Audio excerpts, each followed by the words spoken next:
this is the second part of our Cloverbook Pro review, and in this part we will be taking a look at some of the more advanced features, including the use of the double screens, the two screens with the Cloverbook Pro, one of its cool, unique features.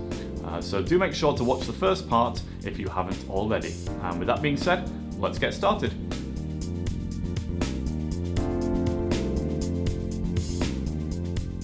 So here is where things start to get a little bit interesting, because with the Cloverbook Pro, we can actually attach a second screen to the top of it, making it a dual screen device. And this is, as far as I know, unique to this device. And the second screen is extremely lightweight, and I think it costs in the region of $350 extra. And it's rechargeable, and it just slots right into the stand of the Cloverbook Pro here. And using two screens gives us certain advantages that we wouldn't get otherwise. So let's go ahead and take a look at some of those here. Okay, so first of all, this is our regular magnification view, and both screens are mirroring at the moment, so we have the same thing on each screen.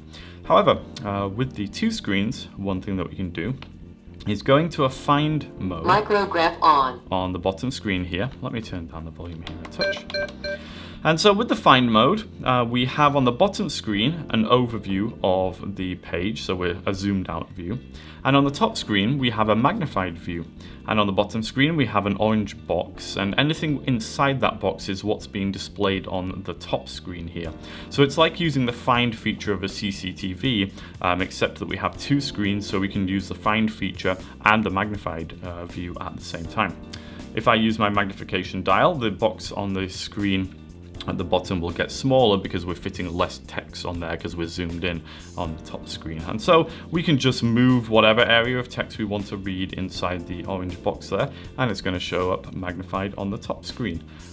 And one of the other big benefits is when we come to do the split screen view. So previously we had looked at split screen and how we can do distance and near viewing at the same time.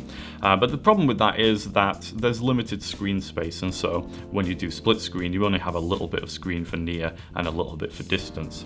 Now with the two screens, we have a dedicated screen for near and a dedicated screen for distance. So let's go ahead and look at that now. So this is just regular distance view here, and yeah, so we're just mirroring the distance view on each of the screens. But if we hit our view button again, split screen. And now we've gone to the split screen view, and at the top we have the distance camera, and at the bottom we have the near camera. So we have a whole screen for each of these views, which makes it a lot more usable. So you could be here making notes on the bottom screen while looking at the board on the top screen or whatever it might be. And again, each of these is adjustable independently. So the bottom screen here we can magnify independently of the top screen. If we want to flip to the top screen, we could go ahead and do that and magnify independently on the top screen there. And the same with the different color modes as well, of course. This, in my opinion, is the most usable version of this kind of split screen technology that I've seen. So very, very cool. And we can set it up in one of two ways, either the distance view at the top and the near view at the bottom, or split screen. The other way around, near view at the top and the distance view at the bottom there. So I guess depending on what your focus is, you're able to adjust those things. Excellent feature, really, really good use of the two screens there. And I could see this being extremely helpful to people who, well, particularly students I would have thought, but also people who have to attend a lot of meetings and look at presentations and things like that. Mm-hmm. Now the other thing that we're able to do with the two screens is when it comes to saving pictures, and we are able to save pictures without the two screens. And so in order to save a picture, we had looked previously at pressing just the freeze frame button on the right, which would just freeze the image but not save it. But if we hold down that same button, it will actually save the image for us. There's a couple of things here which are really cool, so I'm going to go ahead and just save this image here. We'll hold down the picture button on the freeze frame button. Image saved. And now it tells us it's saved the image, and we have this icon on the screen here, picture of a microphone. And what we can do here is record a voice label for this image. Now I was a little bit too late there because I was busy talking, so we're going to try that again. But we can record a voice label for the image, and That way, when we look at the images in the gallery, we can hear what the image is of. And we don't need the two screens to do this, but we'll see the benefit of the two screens in just a second here. So let me try this again. I'm going to go ahead and record a voice label, so I'll save this image. Image saved. Let's record a voice label. Hi there, this is Luke. I hope you are having a wonderful day. Once it's been recorded, we have a play button. We can listen back and make sure it's what we want. Hi there, this is Luke. I hope you are having a wonderful day.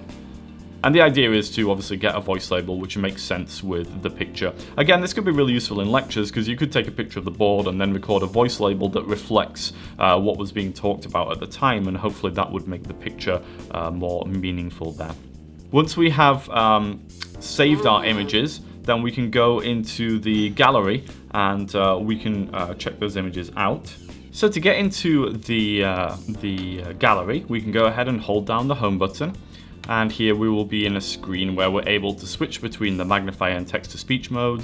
We can go to the settings, and we can also open saved images and documents. Open memory. Let's go to there. From here we have an option whether we want to load from an SD card, which you can insert into the Cloverbook Pro, or from the internal memory. I think it has 2 gigabytes. And we can see pictures and documents that we have saved. So let's go to Pictures. And now we have a list of all of the different pictures. And so on the bottom here, we have the gallery view, which is an overview of the different pictures. And on the top screen, we are actually seeing one of those pictures. And this is the nice thing about having two screens here. If we have one screen, we are in the gallery view and we have to open a picture in order to see it. If we have two screens, we can be in the gallery view on one screen and have the pictures open on the top screen there, which is really nice. And so I could move between the pictures in the gallery using the joystick, and using another button on the side here, I'm able to open those pictures on the top screen, which is really neat. So I do like having two screens here for that purpose. Now, some of these pictures in the gallery have got a little sound wave icon above them, and that's because they have recordings associated with them. If we tap on the sound wave, This is very interesting about Martin. then we will hear the recording that we made. And here we have options to delete images. And also, if we do go ahead and tap on an image in the gallery here, it will open on both screens. And we can have a menu bar up here which allows us to do various things, including switching between photos, going to the end of our photos, going to the start of our photos, and also rotating our photos. Rotate. Which is kind of fun. Rotate. Rotate. Thanks a lot for watching. I hope you enjoyed this two-part video review on the Cloverbook Pro. Please put in the comments what you think about the device. We think it's really cool and has some unique features, but do you think it would be helpful for you? And if you've got any questions, get in touch, 414-615-0103, or email infocus@vision-forward.org, and you can visit our website, vision-forward.org. Thanks for watching, and we will see you next time.